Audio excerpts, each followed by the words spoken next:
사랑하는 형제자매 여러분, 주님의 이름으로 문안드립니다. 오늘 여러분과 나눌 이야기는 절망의 잿더미 속에서 피어난 희망의 증거이며 기도가 어떻게 기적을 낳고 영혼을 구원하는지에 대한 생생한 기록입니다. 이 이야기가 여러분의 마음에 깊은 울림을 주고 삶의 모든 순간에 살아계신 하나님을 체험하는 계기가 되기를 소망합니다. 본격적인 이야기에 앞서 이 놀라운 간증이 여러분의 마음에 감동을 주었다면 잠시 시간을 내어 좋아요와 구독을 눌러주시길 부탁드립니다. 여러분의 작은 손길 하나가 하나님의 은혜로운 메시지를 아직 듣지 못한 이들에게 전하는 귀한 통로가 됩니다. 이 채널을 통해 더 많은 영혼들이 위로와 희망을 얻을 수 있도록 동역해 주십시오. 주님의 이름으로 여러분 모두에게 평안과 축복이 가득하기를 기도합니다. 이야기는 지금으로부터 아주 오래전 전쟁의 상흔이 채 가시지 않았던 1998년으로 거슬러 올라갑니다. 저는 갓 신학교를 졸업한 젊은 전도사였습니다. 성령께서는 제 마음을 서울에서 가장 가난한 동네 중 한 곳으로 이끄셨습니다. 그곳에서 예수 그리스도의 복음을 전하라는 뜨거운 사명감을 느꼈습니다. 저는 그곳에 낡은 미군 텐트를 치고 매트리스 몇 개를 깔아놓은 채 교회를 시작했습니다. 처음에는 빈민가에 교회를 세우는 것이 그리 어렵지 않으리라 생각했습니다. 하지만 그것은 큰 착각이었습니다. 하루가 지나고 한 주가 지나고 한 달이 지나도록 저는 쉬지 않고 말씀을 전했지만 아무 일도 일어나지 않았습니다. 사람들은 오지 않았습니다. 저는 천국과 지옥, 하나님의 심판과 같은 전통적인 복음을 외쳤지만 아무런 열매도 맺지 못했습니다. 점점 지쳐갔고 과연 하나님께서 정말로 나를 사역의 길로 부르셨는지 깊은 의심에 빠졌습니다. 영혼 하나 구원하지 못하는 제 자신이 너무나도 한심하게 느껴져 모든 것을 포기하기 직전이었습니다. 바로 그때 제 삶과 사역의 모든 것을 바꾸어 놓을 운명적인 전환점이 찾아왔습니다. 갑자기 하늘의 문이 열리고 놀라운 일들이 일어나기 시작했습니다. 어느 날 저의 장모님이신 최자실 목사님과 함께 한 가정을 방문하게 되었습니다. 그들은 북한에서 내려온 피난민 가족으로 극심한 가난에 시달리고 있었습니다. 부부에게는 아들이 9이나 있었습니다.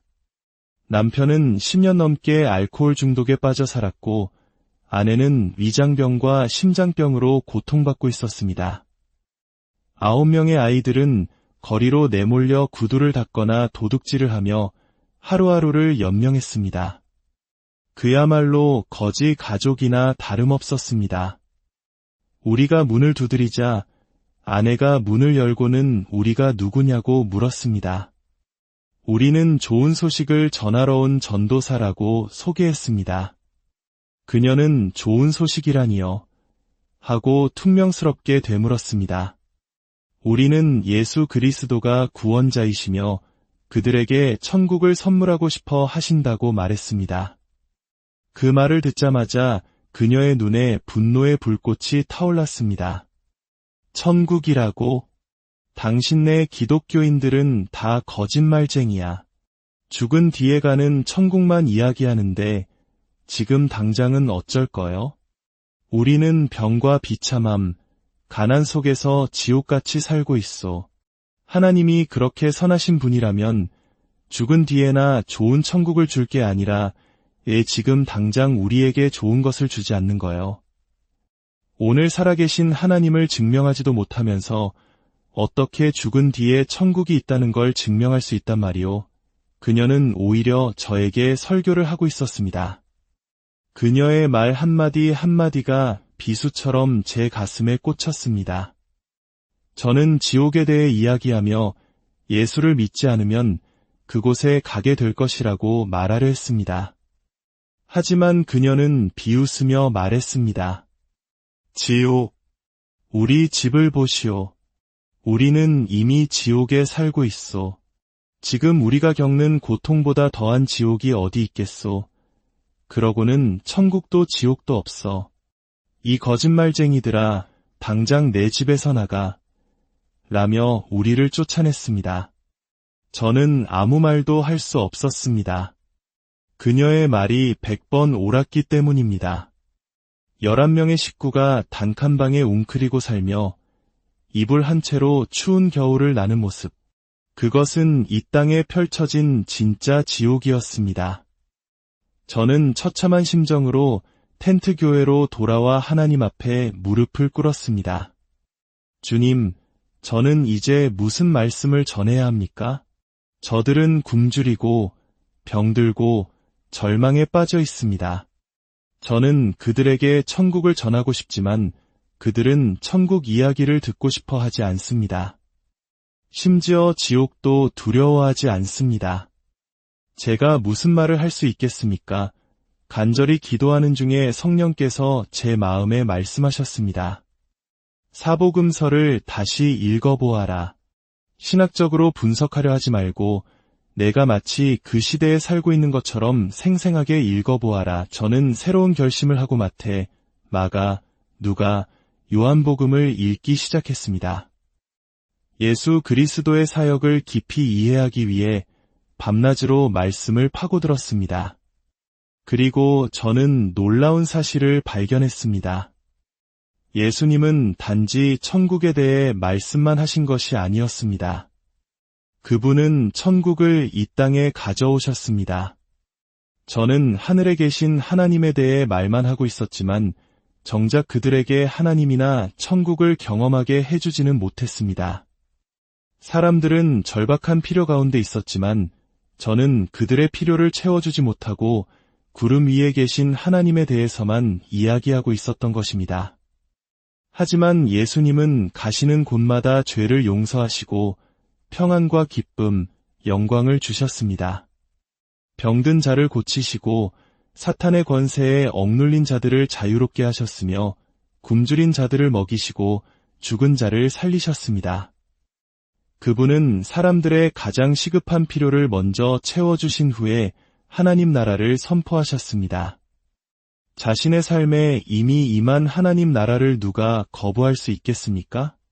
예수님은 믿을 수 없을 만큼 구체적이고 실제적인 분이셨습니다. 이론만 말씀하신 것이 아니라 말씀하신 그대로 사셨습니다. 저는 스스로에게 물었습니다. 예수님, 저도 당신처럼 할 수 있습니까? 저는 수백만 킬로미터 떨어진 곳에 사는 하나님에 대해 말해왔습니다. 제 마음속에서조차 확신이 없던 천국에 대해 이야기했습니다. 그런 제가 어떻게 이 사람들을 믿음으로 이끌 수 있겠습니까? 주님, 저도 주님처럼 말하고 주님처럼 행할 수 있게 해주십시오. 저는 진심으로 그리고 열렬히 기도하기 시작했습니다. 그 당시 저는 하루에 5시간 이상을 기도했습니다. 새벽 4시 30분에 일어나 교회에 가서 기도하고 아침 식사 후에 또 5시간을 기도했습니다. 달리 할 일이 없었습니다. 신방할 성도도 없었고 준비할 설교도 없었습니다. 제가 할 수 있는 것은 무릎 꿇고 기도하는 것뿐이었습니다. 수많은 기도를 드린 후 저는 새로운 비전으로 가득 차게 되었습니다. 저는 다시 그 여인을 찾아갔습니다. 이번에는 예수님이나 천국에 대해 이야기하러 간 것이 아니었습니다. 그들에게 예수님을 직접 데려다주고 천국을 선물하기 위해 갔습니다. 제가 문을 두드리자 그녀는 문을 열고는 격분하여 소리쳤습니다. 왜 또 온 거요? 우리는 당신 필요 없소. 저는 차분하게 대답했습니다. 아닙니다. 오늘 당신은 제가 필요합니다. 제가 당신 남편을 알코올 중독에서 벗어나게 해줄 분을 소개해 드리러 왔습니다. 당신의 위장병과 심장병을 고쳐주실 분, 당신의 9자녀를 교육시키고 건강하고 평화로운 가정을 만들어주실 분을 말입니다. 호기심이 생긴 그녀가 물었습니다. 그 사람이 누구요? 저는 대답했습니다. 예수 그리스도이십니다. 그녀는 회의적인 눈초리로 저를 쳐다보며 물었습니다. 그가 지금 살아있단 말이오? 네, 살아계십니다. 어디 있소? 날 데려가시오. 놀랍게도 그녀는 자리에서 일어나 신발을 챙겨 신고 저를 따라 나섰습니다. 저는 속으로 됐다 하고 외쳤습니다. 지난번 천국과 지옥에 대해 이야기했을 때 그녀는 분노했지만 그녀의 필요를 채워줄 수 있는 분에 대해 이야기하자 그녀는 저를 따랐습니다. 저는 교리를 가르치는 것만이 아니라 사람들의 필요를 채워주는 것이 먼저라는 사실을 깨달았습니다. 우리는 논과 밭을 지나 제 교회에 도착했습니다. 그녀가 제 텐트를 보더니 물었습니다. 당신 교회가 어디 있소? 저는 제가 직접 만든 나무 십자가가 달린 낡고 해진 텐트를 가리켰습니다. 그녀는 텐트 입구를 들추고 안을 들여다보더니 박장대소했습니다. 선생님, 당신 꼴이 나보다 나을 게 하나도 없구려. 저는 웃으며 말했습니다. 맞습니다. 저는 당신보다 나을 게 없습니다. 하지만 당신도 예수가 필요하고 저도 예수가 필요합니다. 오직 그분만이 우리의 필요를 채워주실 수 있습니다. 그는 어제나 오늘이나 영원토록 동일하신 살아계신 하나님이십니다. 그분은 종교나 철학이 아니라 우리의 가장 깊은 필요를 채워주시는 분입니다. 그녀는 고개를 끄덕였고 저는 그 순간을 놓치지 않았습니다. 내일 아침부터 저와 함께 나와서 기도하지 않으시겠습니까? 함께 그분의 얼굴을 구합시다. 그분께서 우리의 필요를 채워주실 것입니다. 그리고 저는 그녀에게 일상의 실제적인 필요에 응답하시는 예수님에 대해 이야기했습니다. 그녀는 교회에 나오기 시작했습니다. 우리는 3개월 동안 그녀의 남편이 알코올 중독에서 벗어나도록 기도했고 예수님은 우리의 기도에 응답하셨습니다. 그는 완전히 자유를 얻었고 그날 이후 단 한 방울의 술도 입에 대지 않았습니다.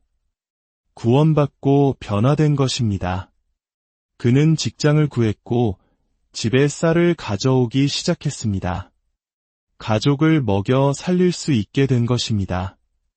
정부 대출을 받아 작은 집을 사서 수리했고 시간이 지나면서 하나님은 그를 더욱 축복하셔서 9자녀 모두를 학교에 보낼 수 있게 되었습니다.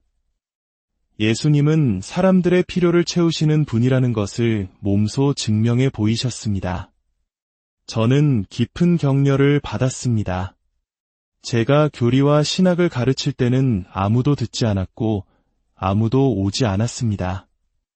그러나 제가 예수님을 사람들의 일상적인 필요를 채워주시는 분으로 소개하기 시작하자 사람들이 몰려오기 시작했습니다.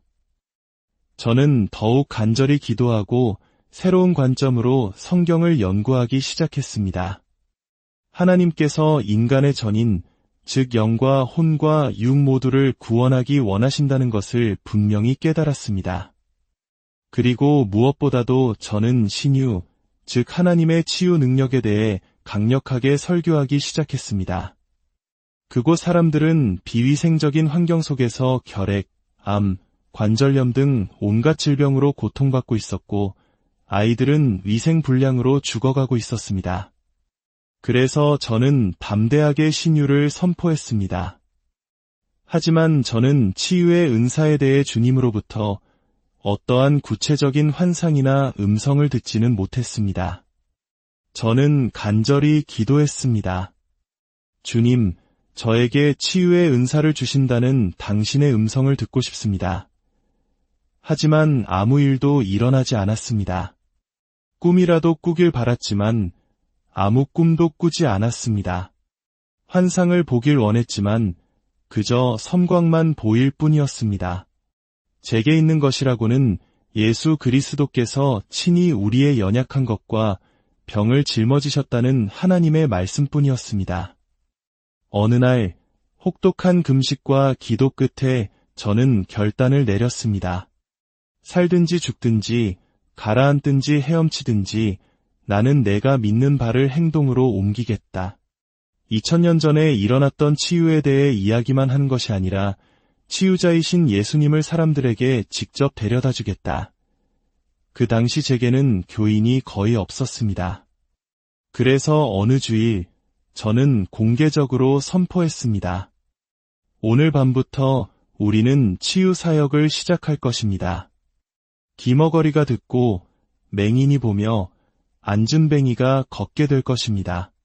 놀라운 기적이 일어날 것입니다. 그 말을 하는 순간에도 제 속은 두려움으로 떨리고 있었습니다. 제 평생 그런 기적을 본 적이 없었기 때문입니다. 저는 오직 성경 말씀에 근거해서 말하고 있었을 뿐입니다. 그날 오후 저는 홀로 물러나 기도했습니다. 주님, 제가 이렇게 담대히 선포했지만 지금 저는 떨고 있습니다. 제 눈으로 이런 일들이 일어나는 것을 본 적이 없습니다. 만일 오늘 밤 주님께서 아무 일도 행하지 않으시면 제 사역은 끝장나고 저는 거짓말쟁이로 낙인 찍힐 것입니다. 주님, 제발 역사하여 주시옵소서. 저녁 예배 시간이 다가올수록 저는 그렇게 담대한 선포를 한 것을 깊이 후회했습니다. 이런 내적 고통을 겪느니 차라리 몇 안 되는 신실한 교인들과 평화로운 목회를 할 걸 그랬다는 생각까지 들었습니다. 하지만 제가 교회 텐트 밖으로 나섰을 때 저는 깜짝 놀랐습니다. 텐트 안이 사람들로 가득 차 있었던 것입니다. 그 자체로 기적이었습니다. 제가 예수님께서 사람들의 필요를 채워주실 것이라고 말하자 큰 고통 속에 있던 사람들이 도움을 구하기 위해 수없이 몰려온 것입니다. 저는 담대하게 치유자이신 예수님에 대해 설교했습니다. 설교 후에 저는 선포했습니다. 제가 오늘 아침에 치유에 대해 선포했기 때문에 여러분이 중병에 걸린 사람들을 데려올 시간이 없었을 것이라 생각합니다. 그래서 오늘 밤에는 감기나 두통, 가벼운 통증이 있는 분들을 위해 먼저 기도하겠습니다. 제 마음속으로는 제발 너무 어려운 환자는 아무도 데려오지 않기를 바랐습니다. 그런데 바로 그때 텐트 뒤쪽에서 한 청년이 손을 들고 외쳤습니다. 목사님, 제가 태어날 때부터 듣지도 말하지도 못하는 어린 소녀 2명을 데려왔습니다. 그 순간 제 심장이 쿵 하고 내려앉았습니다. 주님, 왜 저에게 이러십니까? 이렇게 복잡한 경우를 제가 어떻게 감당해야 합니까? 제 사역이 시작되기도 전에 끝장날 수도 있겠다는 생각이 들었습니다.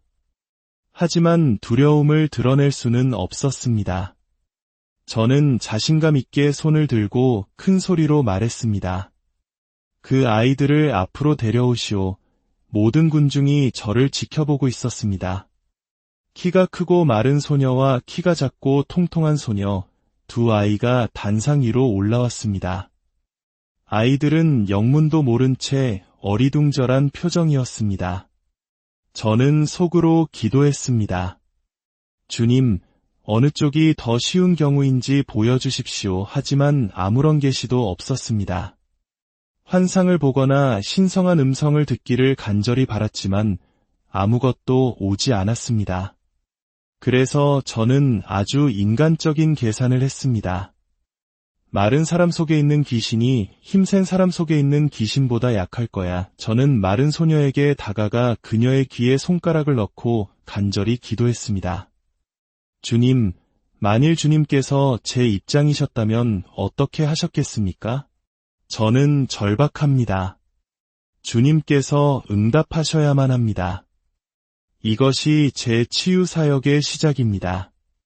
만일 제가 실패하면 모든 것이 끝납니다. 그리고 저는 권위 있게 외쳤습니다. 듣지 못하게 하고 말하지 못하게 하는 영아, 예수 그리스도의 이름으로 명하노니 썩 물러갈지어다. 하지만 저는 너무나 두려워서 차마 그녀의 귀에서 손가락을 뗄 수가 없었습니다. 그래서 다시 기도하고 또다시 명했습니다. 군중 속에는 무거운 침묵이 흘렀습니다. 모두들 왜 이렇게 오래 걸리는지 궁금해했습니다. 어느 순간 저는 눈을 감고 생각했습니다. 주님, 만약 지금 다시 오실 수 있다면 우리 모두의 수고를 덜어주실 텐데요. 마침내 저는 용기를 내어 손가락을 뗐습니다. 저는 소녀 앞에서 손뼉을 쳤고 갑자기 그녀는 눈을 동그랗게 뜨고 저를 쳐다보았습니다. 제가 말했습니다. 엄마, 해봐. 그녀는 고개를 끄덕이며 더듬거렸습니다. 마. 아빠, 해봐. 빠. 그 순간 저는 그녀가 치유되었다는 것을 깨달았습니다. 제 입에서 찬양의 외침이 터져나왔고 저는 단상 위에서 펄쩍펄쩍 뛰기 시작했습니다. 저는 군중을 향해 외쳤습니다. 병든 자는 모두 지금 나오십시오. 자신감으로 가득 찬 저는 병든 자들에게 안수하며 질병이 떠나가기를 명했습니다. 그날 밤 많은 기적이 일어났고 그 소문은 도시 전체로 퍼져나갔습니다. 저 텐트에서는 그리스도께서 병을 고치신다. 다음 날 텐트는 치유를 구하는 병든 사람들로 가득 찼습니다. 그 당시 한국은 불교와 유교의 영향이 깊은 나라였습니다. 집집마다 조상을 숭배하는 제단이 있었습니다. 기독교인이 된다는 것은 오랜 가족 전통과의 단절을 의미했고 이는 어렵고 고통스러운 결정이었습니다. 많은 사람들이 그리스도를 선택하기 전에 오랫동안 고민했습니다. 가족들의 극심한 반대에 부딪힐 것을 알았기 때문입니다. 하지만 그들이 예수님의 능력과 사랑을 체험했을 때 그들은 그 반대에 맞설 용기를 얻었습니다. 어느 날 밤 제가 밖에서 자정기도를 하고 있을 때 12살쯤 되어 보이는 다리를 저는 거지 소년이 기어와 제 옷자락을 잡아당겼습니다. 당신이 목사님이에요. 소년이 물었습니다. 그렇단다. 저는 기차역에서 구걸하는 거지예요. 어떤 사람이 저에게 전단지를 주면서 여기 와서 예수 그리스도를 만나면 병이 나을 거라고 했어요. 그런데 예수님이 안 보이네요. 당신이 그분의 대리인이니 저를 위해 기도해 주세요. 저는 몸을 웅크리고 소년의 다리를 살펴보았습니다. 다리는 오그라들어 젓가락처럼 가늘었습니다. 제 마음이 덜컥 내려앉았습니다. 이 아이는 예수님 자신이라도 고치기 힘들겠다는 생각이 들었습니다. 저는 그에게 손을 얹고 기도했지만 제 마음은 믿음 없이 차갑기만 했습니다. 그래서 저는 그에게 말했습니다. 여기서 기다리렴. 내가 주님께 가서 믿음을 더 구해와야겠다.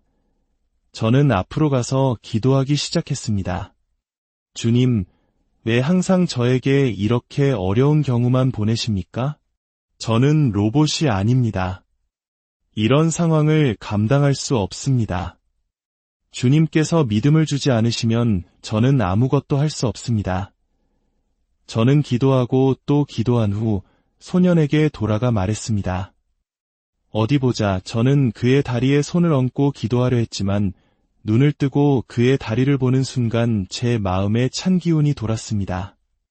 믿을 수가 없었고 기도조차 할 수 없었습니다. 그래서 저는 말했습니다. 아니야, 믿음이 더 필요해. 여기서 기다리렴. 저는 다시 돌아가 계속해서 기도하고 또 기도했습니다.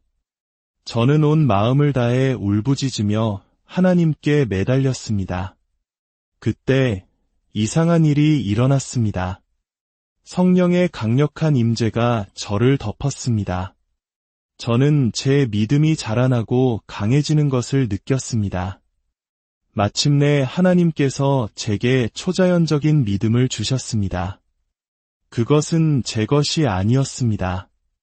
저는 의심으로 가득 차 있었지만 성령의 기름 부으심 아래에서 제 믿음은 온 세상을 움직일 수 있을 것 같은 수준에 이르렀습니다. 저는 소년에게 돌아가 말했습니다. 이제 내가 주님 안에서 믿음을 받았단다. 저와 함께 기도하던 교회 청년 몇 명이 돕기 위해 다가왔습니다. 저는 말했습니다. 아이의 어깨를 붙잡아주게 저는 기도하는 대신 그의 무릎에 손을 얹고 온 힘을 다해 누르며 선포했습니다. 예수 그리스도의 이름으로 명하노니 나을지어다. 우두둑 소리가 들렸습니다. 소년이 소리쳤습니다. 엄마, 이 목사님이 날 죽여요. 날 죽인다고요. 하지만 그 순간 저는 예수님의 이름의 능력으로 그의 무릎을 제대로 맞출 수 있다는 강력한 믿음을 느꼈습니다. 그 순간 저는 평범한 사람처럼 생각하지 않았습니다. 저는 모든 것을 초자연적으로 보고 있었습니다. 그래서 저는 다시 온 힘을 다해 그의 무릎을 눌렀습니다. 또다시 우두둑 소리가 났습니다. 고개를 들어보니 소년의 다리가 힘없이 축 늘어져 있었습니다. 저는 눈을 감고 외쳤습니다. 예수 그리스도의 이름으로 명하노니 걸어라. 그리고 저는 소년을 앞으로 밀치며 기도했습니다. 주님, 이제 주님의 손에 맡깁니다. 저는 더 이상 뭘 해야 할지 모르겠습니다. 저는 너무 두려워서 차마 눈을 뜰 수조차 없었습니다. 그런데 갑자기 제 주위에서 기쁨의 함성이 터져 나왔습니다. 청년들은 기도하고 울고 하나님을 찬양하고 있었습니다. 저는 눈을 떴습니다. 소년이 텐트 주위를 뛰어다니고 있었습니다. 그는 달리고 또 달리고 다시 달렸습니다. 다음 날 그는 온 도시를 가로지르며 모든 사람에게 자신의 나은 다리를 보여주었습니다. 군중이 교회로 물밀듯이 밀려오기 시작했습니다. 그렇게 저는 강력한 비밀을 발견했습니다. 바로 사회의 필요를 채워줌으로써 사회를 변화시킬 수 있다는 것입니다. 하지만 이것은 그냥 일어나는 일이 아닙니다. 기도해야 합니다. 성령으로 충만해야 합니다. 저는 매일 5시간 이상 기도합니다.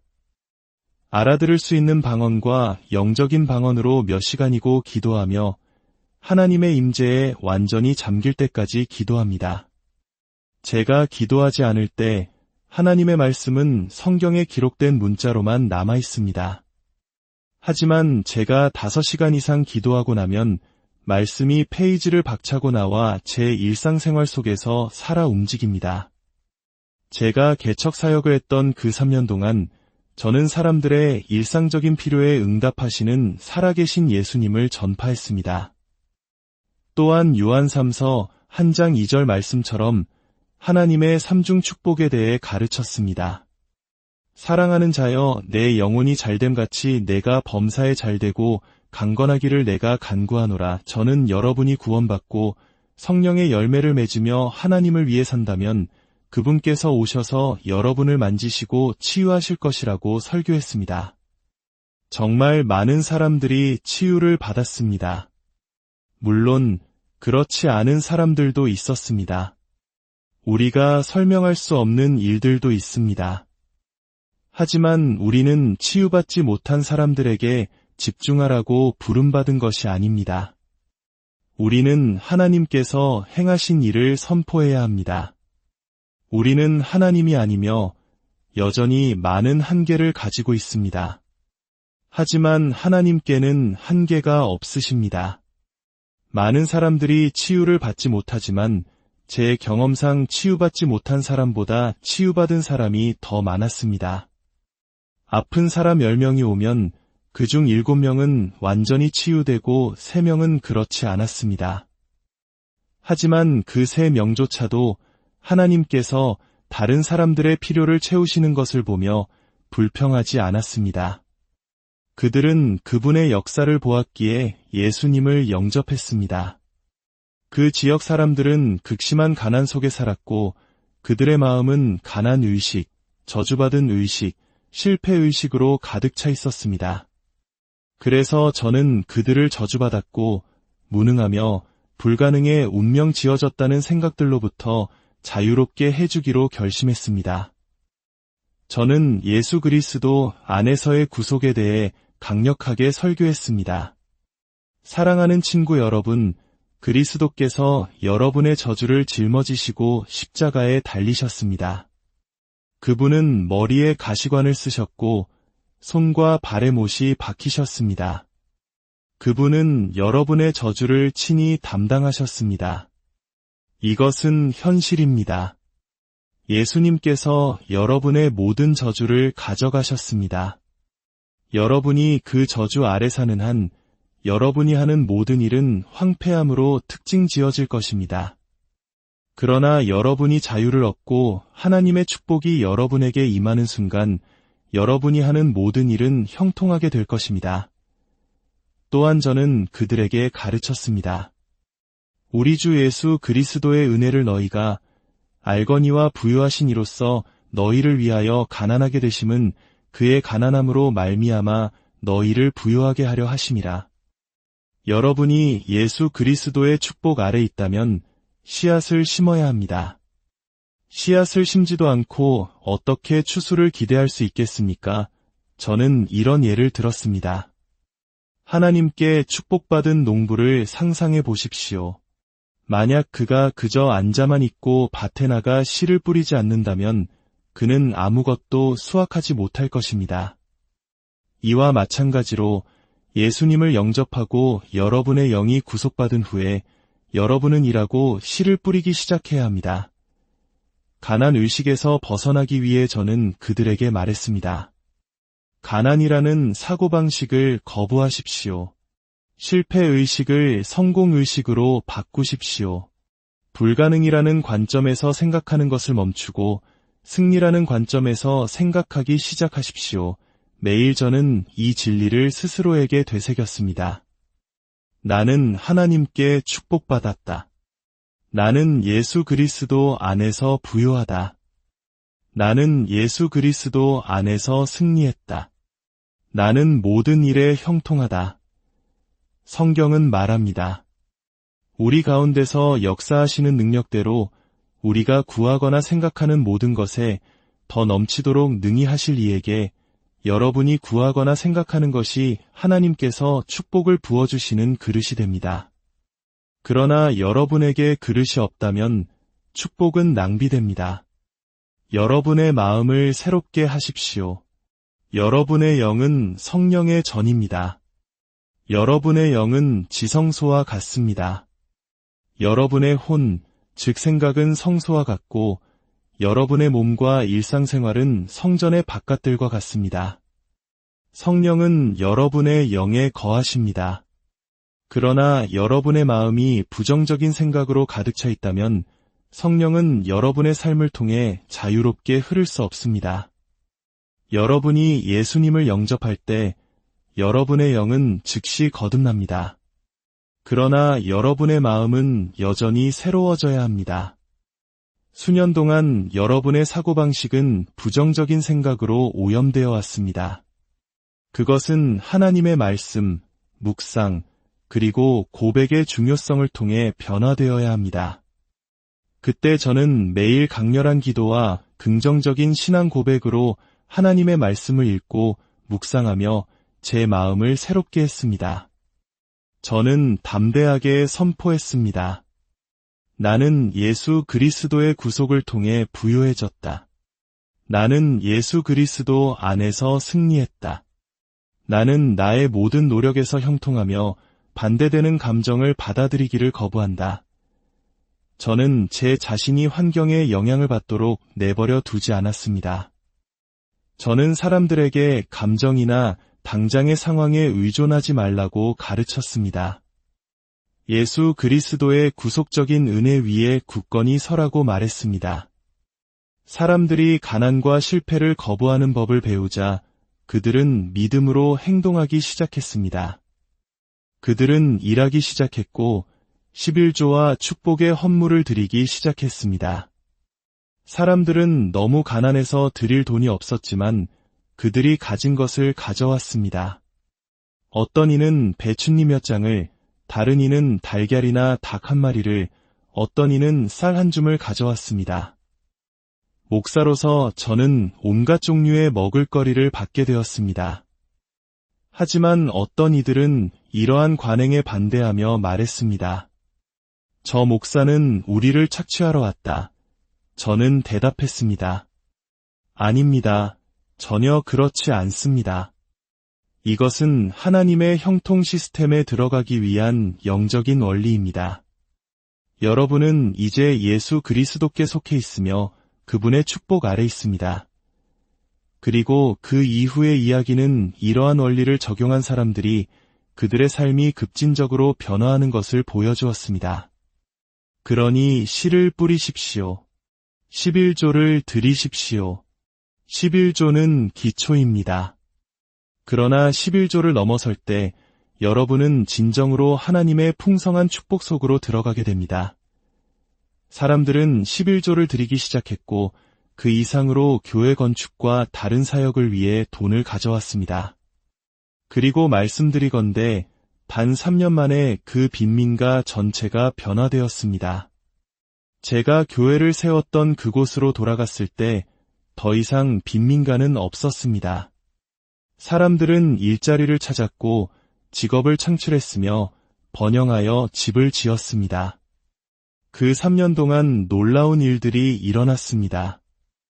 어제나 오늘이나 영원토록 동일하신 예수 그리스도는 능력의 하나님이십니다. 개척사역의 그 3년 동안 저는 저만의 실천 신학을 발견했습니다.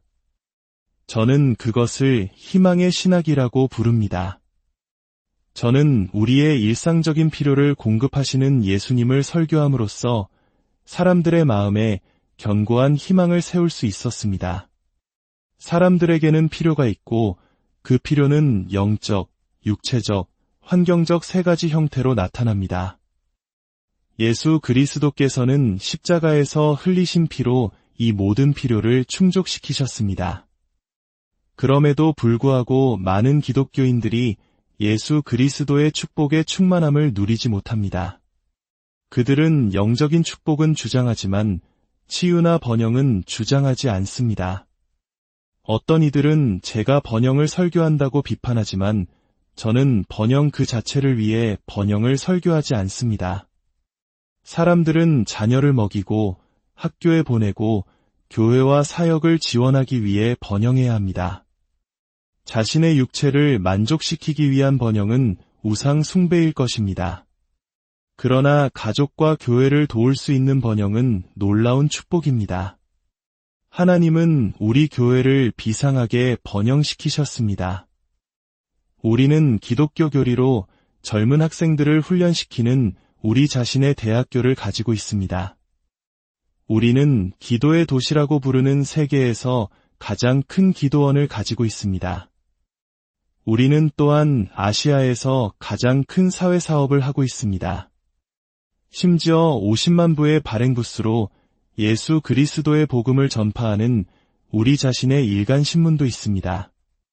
우리 신문은 대통령, 장관, 부자들뿐만 아니라 가난한 사람들의 사무실에도 전달됩니다. 우리는 그렇게 할 재정적 자원이 있기 때문에 사회 전체에 영향을 미칩니다. 하나님은 그분의 일을 성취하기 위해 돈이 필요하시며 그분의 백성을 축복하여 그들이 11조와 헌금을 드리게 함으로써 그 일을 하십니다. 이 덕분에 우리는 전 세계에서 600명 이상의 선교사를 파송하여 사역하고 있습니다. 그들은 재정적 지원이 필요합니다. 아프리카, 아프가니스탄, 인도 등에서의 우리 선교 활동에는 돈이 필요합니다. 우리는 그들이 계속해서 일할 수 있도록 자금을 제공해야 합니다. 더욱이 우리 NGO를 통해 우리는 지진으로 황폐해진 이라크와 이란에서 활발히 활동하고 있습니다. 우리는 집과 병원을 짓고 식수를 정화합니다. 이 모든 것이 하나님께서 우리를 축복하셨기 때문에 가능합니다. 오늘날 제가 제 교회에 가면 각 예배마다 5,000명 이상의 사람들이 참석합니다. 저는 제 눈을 거의 믿을 수가 없습니다. 하나님은 계속해서 이 군중을 보내주십니다. 그리고 이 모든 사람들은 잘 차려입고 자신의 차를 운전합니다. 그러나 그들은 한때 비참한 환경에서 하루하루를 연명하며 극심한 가난 속에 살았습니다. 하지만 저는 그들에게 영적으로, 육체적으로, 물질적으로 우리의 필요를 완전히 공급하시는 예수님을 설교했습니다. 그들은 마음을 새롭게 했고 예수님을 믿었으며 씨를 뿌렸고 하나님은 그들을 축복하셨습니다. 오늘날 우리 교회에는 더 이상 가난한 사람이 없습니다. 하나님께서 우리를 풍성하게 축복하셨습니다. 그러므로 형제자매 여러분, 여러분의 삶에서 먼저 마음을 새롭게 함으로써 기독교 신앙을 실천에 옮기십시오. 하나님은 여러분에게서 수백만 킬로미터 떨어져 계시지 않습니다. 그분은 여러분 안에 계십니다. 여러분은 성령의 전이며 성령은 지금 여러분 안에 계십니다. 그분은 하늘에만 계신 것이 아니라 지금 여기 여러분 안에 현존하십니다. 성령을 통해 예수 그리스도와 하늘 아버지가 여러분과 함께 하십니다. 어느 날 제가 시골 교회에 있을 때 그를 모르는 순박한 농부의 아내가 저를 찾아와 말했습니다. 목사님, 저는 불교 신자였는데 절에 가면 제단에 부처님 상이 있어서 그분을 대할 수 있었어요. 그런데 여기 목사님 교회에는 아무것도 없네요. 제가 예수 그리스도께 편지를 쓰고 싶은데 그분 주소를 좀 알려주시겠어요? 그 말에 저는 당황했습니다. 저는 속으로 자매님, 저도 예수 그리스도의 주소를 모릅니다라고 생각했습니다. 그녀가 되물었습니다. 뭐라고요? 당신은 주님의 종이면서 주님의 주소도 모른단 말이에요? 위선자 아니에요. 저는 항의했습니다. 아닙니다. 저는 위선자가 아닙니다. 성경은 하나님이 예수 그리스도 안에 계시고 예수는 하늘에 계시다고 말합니다. 하지만 자매님 말이 맞습니다. 저는 하늘이 정확히 어디 있는지 모릅니다. 저는 그 여인에게 말했습니다. 일주일만 시간을 주시면 제가 예수 그리스도의 주소를 찾아드리겠습니다. 그 주 동안 저는 간절히 기도했습니다. 주님, 저에게 예수 그리스도의 주소를 알려주십시오. 저는 성경을 읽고 또 읽었고 마침내 주소를 찾았습니다. 다음 주일 그 농부의 아내가 주소를 적을 준비를 하고 돌아왔습니다. 저는 그녀에게 말했습니다. 먼저 당신 자신의 주소를 적어보세요. 그녀는 그렇게 했습니다. 그러자 저는 말했습니다. 그것이 바로 예수 그리스도의 주소입니다. 그녀는 화를 냈습니다. 저를 놀리시는군요. 하지만 저는 대답했습니다. 아닙니다. 성경 말씀을 보십시오.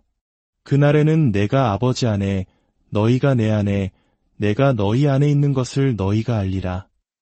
당신이 어디에 있든지 그곳이 바로 예수 그리스도의 주소이며 그것이 진리입니다. 이제 아버지와 아들과 성령이 여러분 안에 사십니다. 여러분은 하나님의 성전입니다. 광야의 성막은 사라졌고 솔로몬의 성전은 파괴되었습니다. 이제 하나님은 더 이상 물리적인 성전이 필요 없으십니다. 그분은 여러분 안에 사십니다. 여러분은 거룩한 나라이며 하나님은 여러분의 믿음, 기도, 입술의 고백을 통해 여러분 안에 거하십니다. 하나님은 여러분을 통해 사람들의 필요를 채우기 위해 일하십니다. 여러분은 하나님의 사역에 필수적입니다. 많은 사람들이 나는 여기 있고 하나님은 저 멀리 하늘에 계신다고 생각합니다. 하지만 아닙니다. 성경은 우리가 거룩한 나라이고 하나님이 우리의 왕이라고 말합니다. 그분은 성령으로 우리 안에 사십니다. 하나님은 여러분을 통해 그분의 왕국을 세우기 원하십니다. 여러분이 하나님을 필요로 하는 만큼 하나님도 여러분을 필요로 하십니다. 여러분과 하나님은 성령 안에서 하나입니다. 그렇기 때문에 여러분의 영에 거하시는 성령은 여러분의 새로워진 마음을 통해 여러분의 육체로 자유롭게 흘러가야 합니다. 여러분의 마음은 예수 그리스도의 구속적인 은혜로 새로워져야 합니다. 매일 여러분은 그리스도 안에서 새로운 피조물이 되어야 합니다. 옛 세상에 따라 생각하지 말고 구속에 따라 생각하십시오. 예수께서 어떻게 여러분을 어둠의 왕국에서 하나님의 왕국으로 옮기셨는지 보십시오. 여러분은 여러분의 영과 몸과 일상생활에서 구속받았습니다. 여러분은 삼중 축복을 받은 새로운 사람입니다. 여러분의 영혼이 잘되고 여러분의 몸이 치유되며 다른 사람들을 축복할 풍요를 받습니다. 복음은 전인적인 메시지입니다. 하나님은 단지 한 부분이 아니라 여러분의 존재 전체를 축복하기 원하십니다. 그러나 신성한 순서가 있습니다. 첫째, 영적인 축복, 그 다음 물질적, 육체적 축복입니다. 모든 것은 여러분의 마음을 새롭게 하는 것에서 시작하여 믿음의 행동, 그리고 마지막으로 씨앗을 심는 행위로 이어집니다. 그러면 여러분은 기적을 기대할 수 있습니다. 이것이 제가 1958년에 제 사역을 세운 계시입니다. 아담과 이브가 타락했을 때 그들은 삼중 축복을 잃었습니다. 아담은 영적으로 죽었고 육체적 죽음을 선고받았으며 병에 걸렸고 결국 죽었습니다. 그리고 그는 저주받은 땅에 대한 하나님의 축복을 잃었습니다. 이리하여 삼중 재앙이 아담과 그의 후손에게 임했습니다. 그러나 2000년 전 예수 그리스도께서 이 땅에 오셔서 그 세 가지 재앙, 즉 영적 죽음, 육체적 죽음, 땅의 저주를 친히 짊어지셨습니다. 그분은 십자가로 가셔서 우리를 위해 값을 치르셨습니다. 그분의 몸이 찢기고 피를 흘리심으로 그분은 대속물을 지불하시고 우리를 그 세 가지 저주에서 구원하셨습니다. 영적 죽음 대신에 그분은 우리에게 영적 생명, 영원한 생명을 주셨습니다. 질병과 연약함 대신에 그분은 우리의 고통을 짊어지시고 우리의 질병을 가져가셨습니다. 그리고 그가 채찍에 맞음으로 우리는 나음을 입었습니다. 마침내 그분은 우리에게 부활과 영생을 주셨습니다. 그분은 또한 우리를 저주에서 구원하셨습니다. 갈라디아서 3장 13절은 말합니다. 그리스도께서 우리를 위하여 저주를 받은 바 되사 율법의 저주에서 우리를 속량하셨으니 마지막 아담이신 예수님을 볼 때 저는 그분이 이 세 가지 저주를 이기시고 우리에게 삼중 축복을 주셨다는 것을 봅니다. 단지 영혼뿐만 아니라 그의 몸과 삶, 즉 전인을 구원하는 것이 하나님의 계획의 일부였습니다. 이 계시는 하나님께서 인간의 영적, 육체적, 물질적 필요에 응답하기 원하신다는 것을 저에게 깊이 확신시켜 주었습니다. 이 기초 위에서 저는 예수 그리스도의 삼중 축복과 기도와 주님의 얼굴을 구함을 통해 그것을 받는 방법에 대해 강력하게 설교하기 시작했습니다. 사람들은 수없이 몰려오기 시작했습니다. 빈민가에 살던 사람들은 깊은 열등감과 정죄감에 시달렸습니다. 그들 중 다수는 알코올 중독자, 깡패, 도둑, 마약 중독자였습니다. 그들은 스스로를 정죄하며 미래도 희망도 없다고 생각했습니다. 하지만 저는 그들에게 말했습니다. 있는 모습 그대로 예수 그리스도께 나아오십시오. 그분은 이미 십자가에서 당신의 정죄를 짊어지셨습니다. 그분의 찢긴 몸과 흘리신 피를 통해 그분은 당신의 정죄에 대한 값을 치르셨습니다. 이것은 은혜로 주어진 값없는 선물이며 당신은 믿음으로 그것을 받을 수 있습니다. 예수님은 바로 지금 당신에게 그분의 의와 영광을 주십니다. 저는 구원이 값없이 주어지는 선물임을 강력하게 설교했습니다. 사랑하는 여러분, 이 이야기가 여러분에게 살아있는 믿음의 증거가 되기를 바랍니다. 하나님은 멀리 계시지 않습니다. 지금 이 순간 여러분 안에 살아 역사하십니다. 그분께 여러분의 모든 필요를 아뢰십시오. 마음을 새롭게 하고 믿음으로 선포하며 축복의 씨앗을 심으십시오. 그리할 때 여러분의 삶에도 기적의 이야기가 쓰여질 것입니다. 주님의 크신 은혜와 평강이 여러분 모두와 사랑하는 형제자매 여러분, 주님의 이름으로 문안드립니다. 오늘 여러분과 나눌 이야기는 절망의 잿더미 속에서 피어난 희망의 증거이며 기도가 어떻게 기적을 낳고 영혼을 구원하는지에 대한 생생한 기록입니다. 이 이야기가 여러분의 마음에 깊은 울림을 주고 삶의 모든 순간에 살아계신 하나님을 체험하는 계기가 되기를 소망합니다. 본격적인 이야기에 앞서 이 놀라운 간증이 여러분의 마음에 감동을 주었다면 잠시 시간을 내어 좋아요와 구독을 눌러주시길 부탁드립니다. 여러분의 작은 손길 하나가 하나님의 은혜로운 메시지를 아직 듣지 못한 이들에게 전하는 귀한 통로가 됩니다. 이 채널을 통해 더 많은 영혼들이 위로와 희망을 얻을 수 있도록 동역해 주십시오. 주님의 이름으로 여러분 모두에게 평안과 축복이 가득하기를 기도합니다. 이야기는 지금으로부터 아주 오래전 전쟁의 상흔이 채 가시지 않았던 1998년으로 거슬러 올라갑니다. 저는 갓 신학교를 졸업한 젊은 전도사였습니다. 성령께서는 제 마음을 서울에서 가장 가난한 동네 중 한 곳으로 이끄셨습니다. 그곳에서 예수 그리스도의 복음을 전하라는 뜨거운 사명감을 느꼈습니다. 저는 그곳에 낡은 미군 텐트를 치고 매트리스 몇 개를 깔아놓은 채 교회를 시작했습니다. 처음에는 빈민가에 교회를 세우는 것이 그리 어렵지 않으리라 생각했습니다. 하지만 그것은 큰 착각이었습니다. 하루가 지나고 한 주가 지나고 한 달이 지나도록 저는 쉬지 않고 말씀을 전했지만 아무 일도 일어나지 않았습니다. 사람들은 오지 않았습니다. 저는 천국과 지옥, 하나님의 심판과 같은 전통적인 복음을 외쳤지만 아무런 열매도 맺지 못했습니다. 점점 지쳐갔고 과연 하나님께서 정말로 나를 사역의 길로 부르셨는지 깊은 의심에 빠졌습니다. 영혼 하나 구원하지 못하는 제 자신이 너무나도 한심하게 느껴져 모든 것을 포기하기 직전이었습니다. 바로 그때 제 삶과 사역의 모든 것을 바꾸어 놓을 운명적인 전환점이 찾아왔습니다.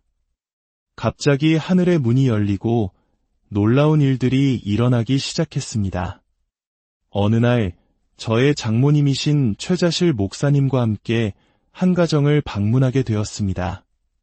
그들은 북한에서 내려온 피난민 가족으로 극심한 가난에 시달리고 있었습니다. 부부에게는 아들이 9이나 있었습니다. 남편은 10년 넘게 알코올 중독에 빠져 살았고 아내는 위장병과 심장병으로 고통받고 있었습니다. 9명의 아이들은 거리로 내몰려 구두를 닦거나 도둑질을 하며 하루하루를 연명했습니다. 그야말로 거지 가족이나 다름없었습니다.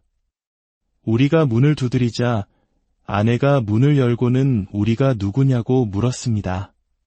우리는 좋은 소식을 전하러 온 전도사라고 소개했습니다. 그녀는 좋은 소식이라니요? 하고 퉁명스럽게 되물었습니다. 우리는 예수 그리스도가 구원자이시며 그들에게 천국을 선물하고 싶어 하신다고 말했습니다. 그 말을 듣자마자 그녀의 눈에 분노의 불꽃이 타올랐습니다. 천국이라고? 당신네 기독교인들은 다 거짓말쟁이야. 죽은 뒤에 가는 천국만 이야기하는데 지금 당장은 어쩔 거요? 우리는 병과 비참함, 가난 속에서 지옥같이 살고 있어. 하나님이 그렇게 선하신 분이라면 죽은 뒤에나 좋은 천국을 줄 게 아니라 지금 당장 우리에게 좋은 것을 주지 않는 거요. 오늘 살아계신 하나님을 증명하지도 못하면서 어떻게 죽은 뒤에 천국이 있다는 걸 증명할 수 있단 말이오. 그녀는 오히려 저에게 설교를 하고 있었습니다. 그녀의 말 한마디 한마디가 비수처럼 제 가슴에 꽂혔습니다. 저는 지옥에 대해 이야기하며 예수를 믿지 않으면 그곳에 가게 될 것이라고 말하려 했습니다. 하지만 그녀는 비웃으며 말했습니다. 지옥, 우리 집을 보시오. 우리는 이미 지옥에 살고 있소. 지금 우리가 겪는 고통보다 더한 지옥이 어디 있겠소. 그러고는 천국도 지옥도 없어. 이 거짓말쟁이들아, 당장 내 집에서 나가. 라며 우리를 쫓아냈습니다. 저는 아무 말도 할 수 없었습니다. 그녀의 말이 100번 옳았기 때문입니다. 11명의 식구가 단칸방에 웅크리고 살며 이불 한 채로 추운 겨울을 나는 모습. 그것은 이 땅에 펼쳐진 진짜 지옥이었습니다. 저는 처참한 심정으로 텐트 교회로 돌아와 하나님 앞에 무릎을 꿇었습니다. 주님, 저는 이제 무슨 말씀을 전해야 합니까? 저들은 굶주리고 병들고 절망에 빠져 있습니다. 저는 그들에게 천국을 전하고 싶지만 그들은 천국 이야기를 듣고 싶어 하지 않습니다. 심지어 지옥도 두려워하지 않습니다. 제가 무슨 말을 할 수 있겠습니까? 간절히 기도하는 중에 성령께서 제 마음에 말씀하셨습니다. 사복음서를 다시 읽어보아라. 신학적으로 분석하려 하지 말고 내가 마치 그 시대에 살고 있는 것처럼 생생하게 읽어보아라. 저는 새로운 결심을 하고 마태, 마가, 누가, 요한복음을 읽기 시작했습니다. 예수 그리스도의 사역을 깊이 이해하기 위해 밤낮으로 말씀을 파고들었습니다. 그리고 저는 놀라운 사실을 발견했습니다. 예수님은 단지 천국에 대해 말씀만 하신 것이 아니었습니다. 그분은 천국을 이 땅에 가져오셨습니다. 저는 하늘에 계신 하나님에 대해 말만 하고 있었지만 정작 그들에게 하나님이나 천국을 경험하게 해주지는 못했습니다. 사람들은 절박한 필요 가운데 있었지만 저는 그들의 필요를 채워주지 못하고 구름 위에 계신 하나님에 대해서만 이야기하고 있었던 것입니다. 하지만 예수님은 가시는 곳마다 죄를 용서하시고 평안과 기쁨, 영광을 주셨습니다. 병든 자를 고치시고 사탄의 권세에 억눌린 자들을 자유롭게 하셨으며 굶주린 자들을 먹이시고 죽은 자를 살리셨습니다. 그분은 사람들의 가장 시급한 필요를 먼저 채워주신 후에 하나님 나라를 선포하셨습니다. 자신의 삶에 이미 임한 하나님 나라를 누가 거부할 수 있겠습니까? 예수님은 믿을 수 없을 만큼 구체적이고 실제적인 분이셨습니다. 이론만 말씀하신 것이 아니라 말씀하신 그대로 사셨습니다. 저는 스스로에게 물었습니다. 예수님, 저도 당신처럼 할 수 있습니까? 저는 수백만 킬로미터 떨어진 곳에 사는 하나님에 대해 말해왔습니다. 제 마음속에서조차 확신이 없던 천국에 대해 이야기했습니다. 그런 제가 어떻게 이 사람들을 믿음으로 이끌 수 있겠습니까? 주님, 저도 주님처럼 말하고 주님처럼 행할 수 있게 해주십시오. 저는 진심으로 그리고 열렬히 기도하기 시작했습니다. 그 당시 저는 하루에 5시간 이상을 기도했습니다. 새벽 4시 30분에 일어나 교회에 가서 기도하고 아침 식사 후에 또 5시간을 기도했습니다. 달리 할 일이 없었습니다.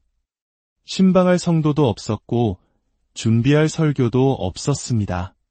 제가 할 수 있는 것은 무릎 꿇고 기도하는 것뿐이었습니다. 수많은 기도를 드린 후 저는 새로운 비전으로 가득 차게 되었습니다. 저는 다시 그 여인을 찾아갔습니다. 이번에는 예수님이나 천국에 대해 이야기하러 간 것이 아니었습니다. 그들에게 예수님을 직접 데려다주고 천국을 선물하기 위해 갔습니다. 제가 문을 두드리자 그녀는 문을 열고는 격분하여 소리쳤습니다. 왜 또 온 거요? 우리는 당신 필요 없소. 저는 차분하게 대답했습니다. 아닙니다. 오늘 당신은 제가 필요합니다. 제가 당신 남편을 알코올 중독에서 벗어나게 해줄 분을 소개해 드리러 왔습니다.